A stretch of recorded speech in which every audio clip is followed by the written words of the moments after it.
Ladies and gentlemen, welcome to another episode of 4.0 to Pro, your pocket-sized pickleball podcast, where we teach you a single shot or strategy every single episode.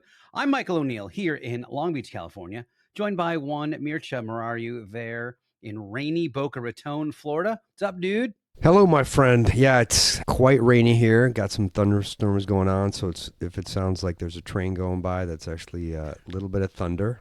Nice little Florida summer afternoon. So here we are. And it rains for 20 minutes, and then that's it, right? Kind of every afternoon. Give it 10 minutes and the weather will change for sure. A couple things before we jump in. Guys, if you haven't in a minute, we would love a rating and a review for the podcast. If you pop on over to either Apple Podcasts or Spotify or whatever, if you like this show, it helps us tremendously to get ratings and reviews for the show. That's number one. Number two, we still have a few spots left for our camp in Dallas at the end of September 2025. Please, 402p.com/camp.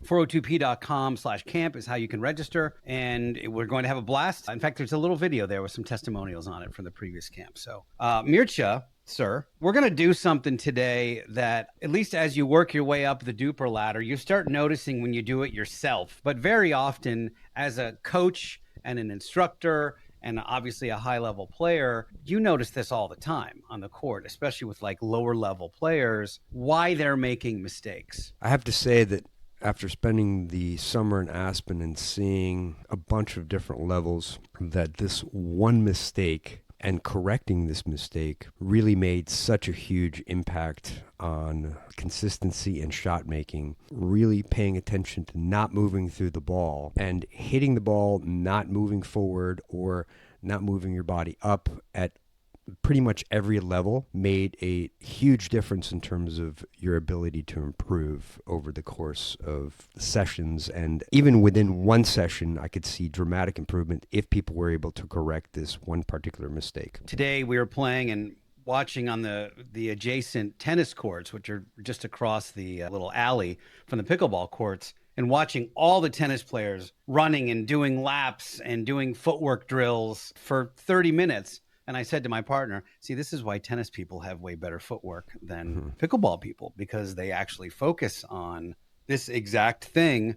I can tell you, as I have gone up in my duper, if you will, at the beginning, especially in the transition zone, I didn't even really notice when I was doing what you just said, where I'm sort of moving through the ball as I'm trying to hit it versus being solid and planted. Now, when I make a mistake, it's the first thing I think of, like, were you planted and solid? And I can think of two occasions today, one on a drive that was mid-court, mid-transition zone, or a couple steps in where I was kind of running through on a third. And then the other one, which I struggle with still to this day, a backhand volley dink where I'm on the left side and it's coming to my paddle and I lift up before I actually make contact with the ball. I don't stay down. When I mess it up and I hit the net, I go, dude, again, you are moving through the ball instead of saying totally planted on that. So I think we should touch on all of these different scenarios where you got to really be cognizant of this. Yeah, we definitely need to go through every level of the pickleball court, from the baseline to the transition zone to the non-volley zone line, as well as volleying. But back to your point about tennis players generally do have better footwork. They're more used to concentrating on footwork as a baseline. And part of the reason that we harp on this so much is not only does it improve your consistency, but it also decreases your injury risk. So if you're balanced and stable and not moving through the ball, you are less likely to cross your legs and cross from one side to the other and stumble and be off balance. So it really decreases your injury risk. It's so funny, after playing tennis and transferring over to pickleball, when you go back to tennis, the court just seems ginormous. It feels like you're playing on a football field. Exactly. Yeah, totally. Jinx. Yeah. So it feels like you're playing on a football field. And a lot of times in tennis, you're taught to move through the ball. And when tennis players transition to pickleball, that's one of the biggest mistakes that they make, is that they're trying to move through the ball. And whenever you're moving through the ball, you're decreasing your stability. You're adding that momentum to the ball on top of your backswing follow through. You're playing a small court with a hard ball and a hard paddle. Obviously, the technology has changed somewhat, so some paddles are more stiff than others, but regardless, the point remains the same, that you're adding some momentum that is not necessary, and it also gives you a lower chance to hit that sweet spot because you're moving through the ball. Really interestingly, I think this is a really good way for people to visualize what we're talking about. In general, I think that most people, once they get the hang of it, they hit most of their serves in, unless they're going for something kind of crazy. But in general, if you're a 3-5 or 4-0 player, you could probably hit a high 90th percentile of your serves in. Do we agree on that? Yes. Think about the commonality of what we're talking about in relation to that shot. When people are serving, they are typically dead still, or they have amazing footwork where they're stepping sideways, they have plenty of time to get to the ball, and they're stroking through the ball while they're well planted. That is a very consistent shot for most people. Well, not a huge surprise that it's because they're super planted. They have plenty of time to get to the ball. What happens as we move closer to the non-volley zone, we don't have quite as much time to set up and take that shot. So we're running through that ball, or we're not getting our footwork dialed in as quickly as we should. So I think most of the people here have felt what it feels like to have proper footwork and a nice forward stroke of the ball on their serve. Exactly.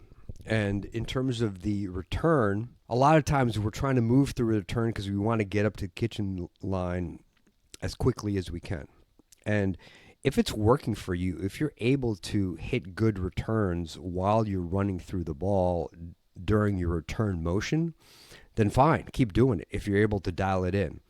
However, I do find that when you are moving through the ball, you tend to push it out a little bit further. That momentum's carrying the ball a little bit more, particularly when someone is hitting a really hard serve. When you add that momentum of your motion through the ball, that will carry it out, and you may also, again, miss that sweet spot. So if you're able to get to the spot you need to return, turn your hips and shoulders appropriately, hit your stroke stationary, and then after you hit the ball, then you start running, and then you stop again right as your opponent is about to hit the ball. I find that that's a great way to reset if you're missing a bunch of returns. I like that first initial reaction to their serve to be a burst. Like, you see where it's going to go, use your visuals, use your angles to get to that spot so you can really set up and get a nice, solid, smooth stroke, versus sort of slowly jogging to the area, or, maybe not quite as blatant of a power move. In racquetball, it was required. Very rarely when I played racquetball, it's very interesting. I'm just thinking of it now. Very rarely were people on the move when they hit a racquetball shot. I'm not sure why that was, but we were typically very good at bursting to the spot that we wanted to be at and being very planted by the time we hit the ball. So I think consequently footwork errors were a little lower in racquetball than in tennis or pickleball. So I do love this idea of, like, stop and plant and hit the ball, and there's no more time you'll have on the pickleball court than on that return to serve. Yeah, well, I can tell you from playing squash, I can tell you what the reason is in squash and pickleball, because you have the wall there, and you're always coming back to the center. Racquetball, so you always not pickleball. I know. Oh, did I say pickleball? You said squash and pickleball. Well, I don't want to confuse everybody. No, I'm sorry. My bad. It's squash and racquetball. Right. The reason is because you have the wall, and then you're always getting back to the center to cover the next shot. So you think of yourself like on a tether towards that middle part of the court. So if you keep moving through it, you may run into the wall, or B, are not able to recover to get back toward the center to cover the next shot. By the way, if you want to see what your lungs look like on the outside of your body, play some squash, because holy Toledo. Exactly. One thing I want to point out is that if you end up being one of those people that has let's say a third shot drive, and you've hit a nice serve, the return is somewhat deep. This is something that I struggled with until I had a really great lesson with Derek Shear there at Los Cab is that I was lifting up as I was hitting my drive. And it's super important whether you hit a backhand or a forehand that once you're down in that position where you're cocked and ready to hit the ball, you stay down throughout that stroke. You have to stay down. I was lifting up. And as we've said a billion times, anytime you add variable to a shot, you're not going to get the consistency that you want from that ball. So me staying down kept the ball like much lower and dipping more into the court. And by staying down, I mean, I just kept my knees bent. I kept my shoulders at the same level that they were at. And I swung through, following through over my other shoulder. And I really found that it was kind of an instant cure to a lot of the problems I had with my drives, in that ground stroke towards the baseline. Michael, I love that you brought that up because that's a really important point, that it's not just running through the ball. You can also be moving by lifting up. And that's often something you see in the transition zone. But to piggyback upon your point about the drives and the third shots and maybe the fifth shots, if you're going to drive them or drop them, if you are pushed back with a deep return or a deep fourth shot volley, if you adjust your positioning and you're moving back, you want to stop and regain that posture where you're neutral or forward. And again, stay down. And it's not just with your shoulders. Like I often find the head is the issue, meaning like people pull up their head. And I particularly notice that if I'm just, hit a drive like, 7 to 8 feet out or more, I'm pulling up with my head and that lifts up my shoulders. So when I coach, I often tell people, just make sure you keep your head down and also your knees. So that's really what I try to focus on if I'm missing drives high or I find that I'm missing drives, period. One final note on this before we jump into the 900-pound gorilla, which is the transition zone. I do see, if I watch some 3-5-ish type players, sometimes they serve and they'll step a few feet into the court, and then that return comes and kind of burns them because it lands towards their feet, towards the back baseline. And they have to move back really quickly to be able to get that ball. And that's never going to be good. They're literally moving backwards as they're trying to strike the ball.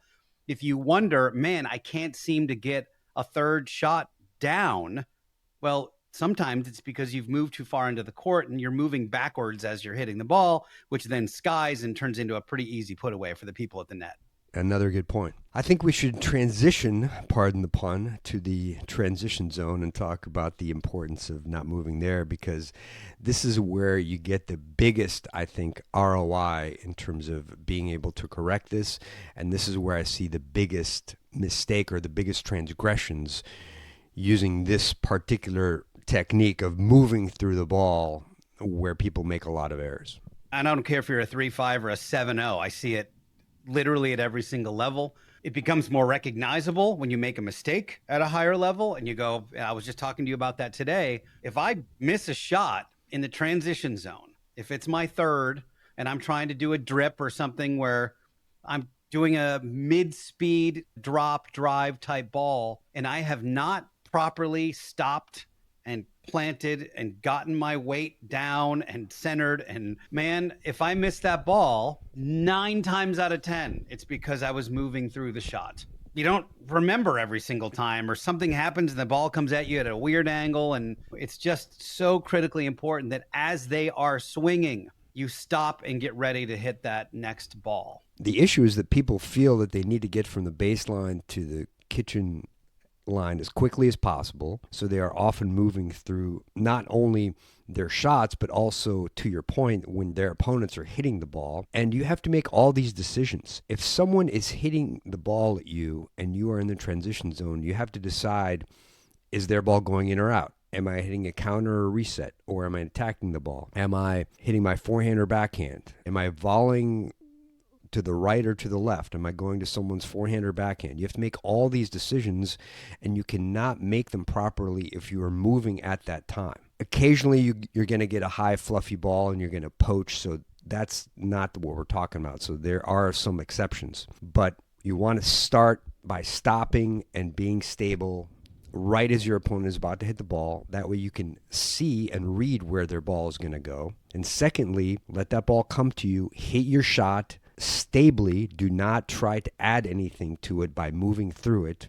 because this is when you're punished the most. When you are getting attacked, usually when someone hits like a fourth or sixth shot and you're in the transition zone, you're often in trouble. So you're down in the point. When the ball's coming at you with some pace, when you try to move forward, that ball's going to either shank off your paddle or it's going to pop up or go in the net or go out. This is really a critical step, that you stop, react, hit the ball, and then you move. We don't want you to hang out there. We don't want you to set up shop there. Once you hit the ball, ideally you hit a good, nice reset or perhaps a counter where your opponents are in trouble a little bit.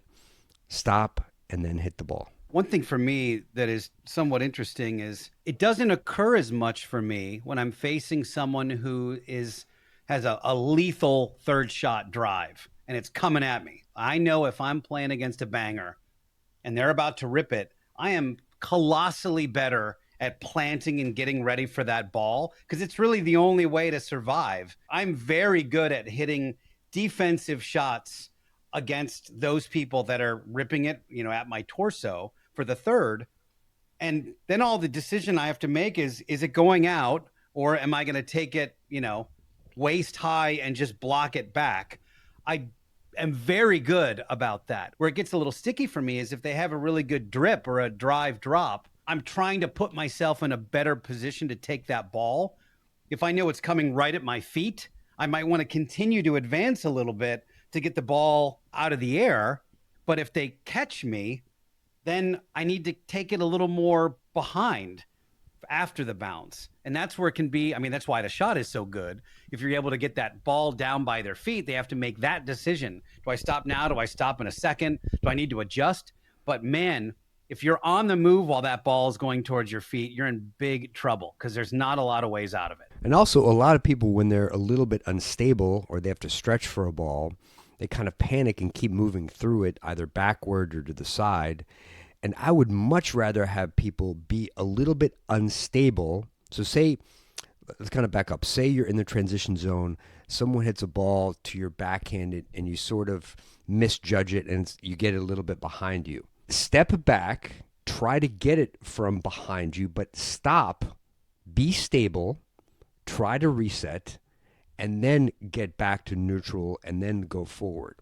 Because if you keep running through it, you're not going to be able to hit that consistently. But if you stop and are stable, even though you might be a little bit unstable or unsteady, if you're not moving, at least you have a chance to reset that ball and you have the chance to build that base where you hit a ball in an uncomfortable spot, but you're not moving through it. You've kind of trained your brain to keep that stillness, that stability, and that will also help slow the game down for you.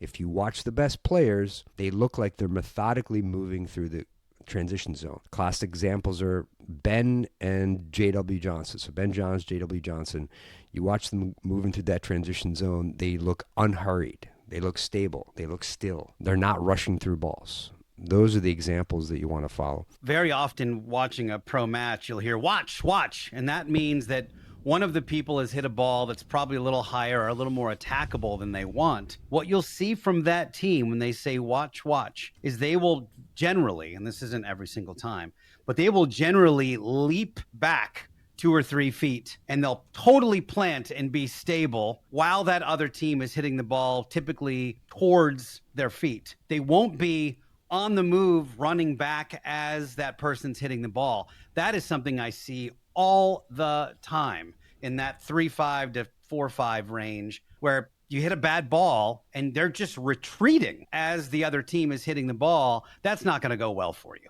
You have to stop and at least give yourself a chance to be balanced and able to go in any direction to be able to hit the ball back. This is actually a really good opportunity to try the Slinky Drill, I think, Mircea. Yeah, this is the drill that I love for this particular skill set. You start off the baseline, you call it station 1, you hit about 2 or 3 balls, then you advance to the next one, which is station 2, which is about a third of the way in the transition zone.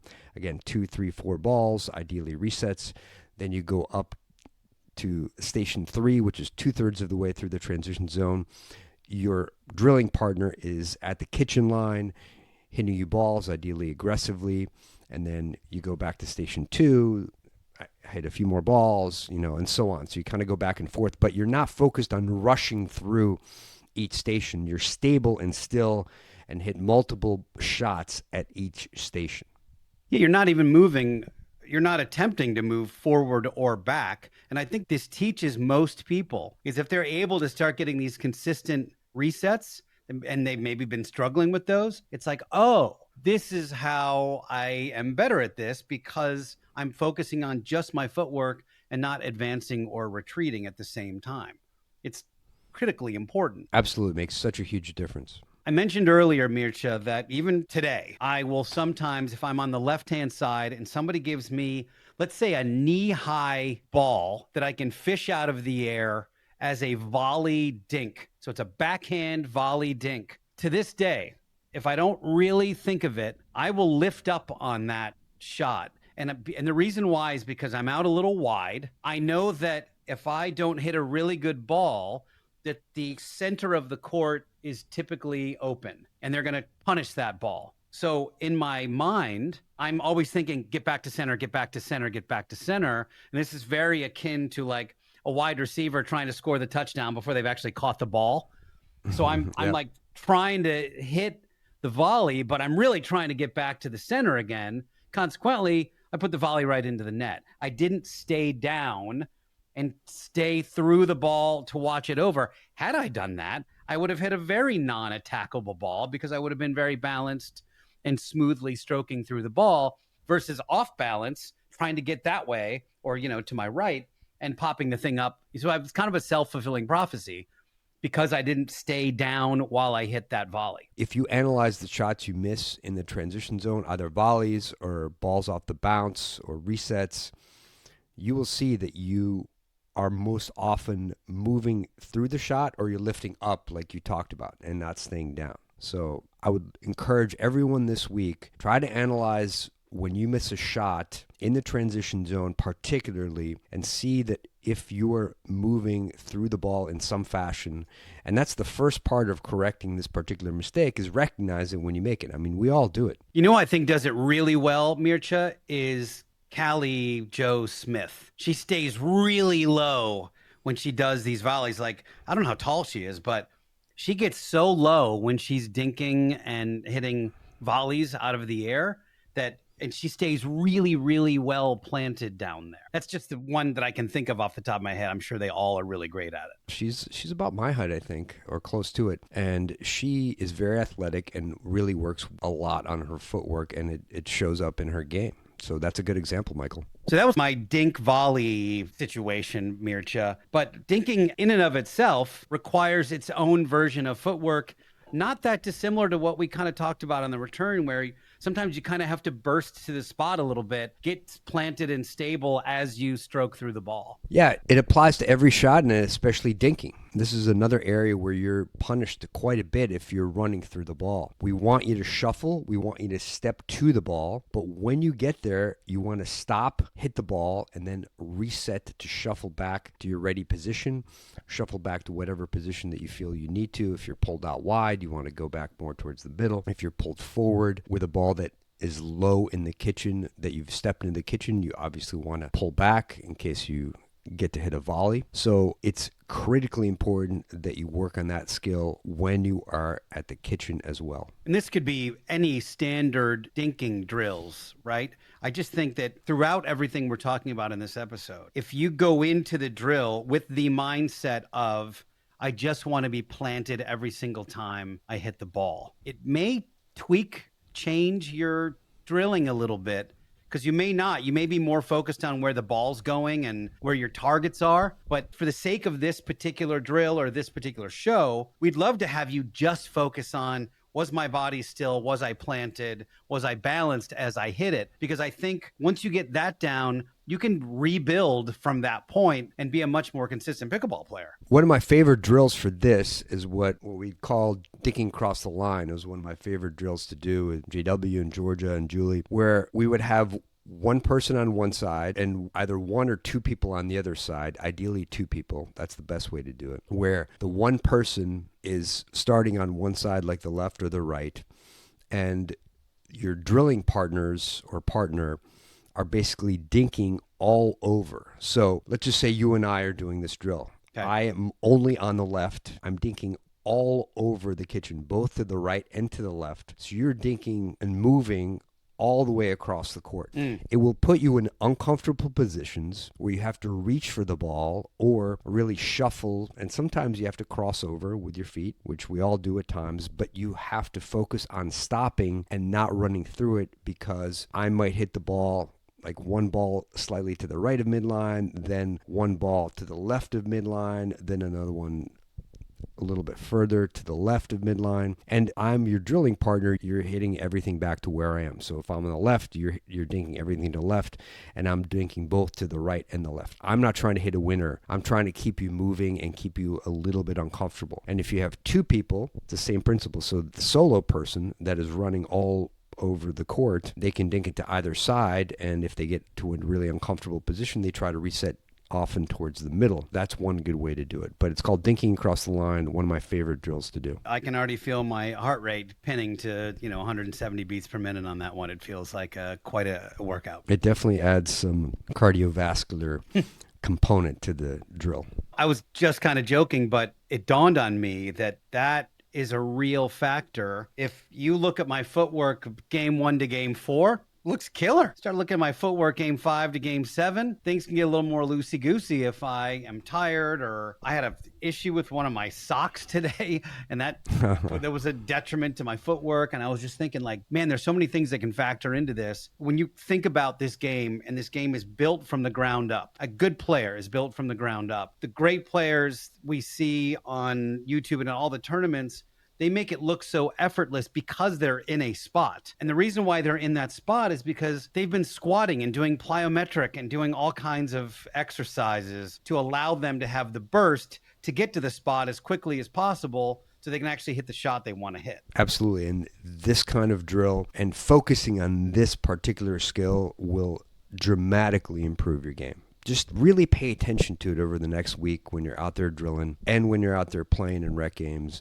and see how many mistakes you are making by either lifting up or running through shots, and you will see a dramatic improvement by working on this skill. If you throw your camera up and record a couple of games and you see the mistakes you make, I'll bet you it's in the 90s. Typically is. If you watch a rec game at whatever your local courts are and you see people make mistakes, you can almost attribute every single mistake to the fact that they were moving through the ball. And I will maintain that. Guys, you've now just listened to another episode of 4-0 to Pro. Go play some pickleball, you guys, and just stand there and hit a few balls. See what it feels like. Feels like a great idea, Mircea. You're going to see a dramatic improvement. Trust me on this. And we want to thank every one of our listeners. We appreciate everyone. We appreciate all the reviews. We appreciate all the feedback.